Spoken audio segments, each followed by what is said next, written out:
Namun perlu ibu ketahui, cerita tentang mengapa beliau kemudian menulis secara khusus dengan tambahan yang beliau berikan itu, ceritanya begini, biar tahulah.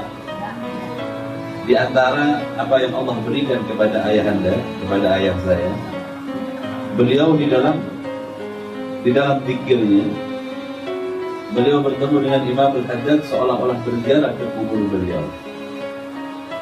Ketika berziarah ke kubur beliau, dalam mimpi, tapi abah ini dalam mimpi, karena abah saya nggak pernah sampai ke negeri Allah. Beliau itu kemudian bilang, ketika ziarah kepada Imam Al-Haddad, maka Imam Al-Haddad keluar dari kubur. Kemudian beliau berkata, "Ajastuka ya Muhsin," dalam bahasa Arab. "Ajastuka ya Muhsin bi qira'atir ratib bal sa'iril awradi." Beliau perkataan Imam Al-Haddad seperti itu. "Wahai Muhsin," nama ayah saya Muhsin bin Ali. Beliau disebut oleh Imam Al-Haddad, kata beliau apa? "Wahai Muhsin, kuijazahkan kepadamu bacaan ratib dalam mimpi. Bukan hanya ratib, bal sa'iril awradi, akan tetapi seluruh wirid-wiridku aku ijazahkan kepadamu."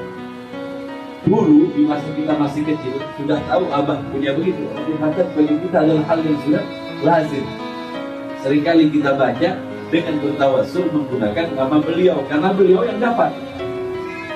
Ketika Habib Haidarah pernah ke negeri Hadramaut menjadi murid dari guru mulia kita, Habib Umar, disampaikanlah cerita ini oleh Habib Haidarah kepada Habib Umar. Kata Habib Umar, "Jika demikian, ayahmu telah mendapatkan ijazah secara batin dari Imam Al-Haddad, maka amalkan dan gunakan dia sebagai wasilahmu kepada Allah untuk membaca Ratibul Haddad."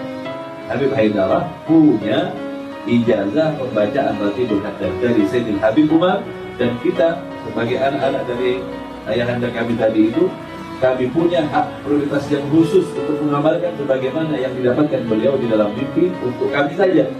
Maka ini kemudian dibagi oleh Habib Haidarah di dalam bacaan. Ketika ditambah Fatihah jadi masalah, ditambah dengan doa-doa, nggak apa-apa. Kita mau nambahkan bacaan Yasin di dalamnya, monggo. Siapa yang menghalangi? Gak ada. Cuman standarisasi yang sudah ditulis oleh Imam Al-Haddad itu ya sedikit, gak seperti yang kita. Kalau kita baca paling habis, kalau kita baca sendiri 10 menit selesai itu lagu hadis. Tapi kalau dikasih lagu biar agak tenang, dan itu semuanya lagu adalah doa-doa paling banyak kita punya Imam Al-Haddad. Allahumma hadina wa qulna ya Rabbana. Itu bacaan Imam Al-Haddad. Habib Haidar cuma ngambil doanya masuk baca. Ketika itu diberikan kepada Sayyidil Habib Umar dengan tambahan seperti itu, apa kata Habib?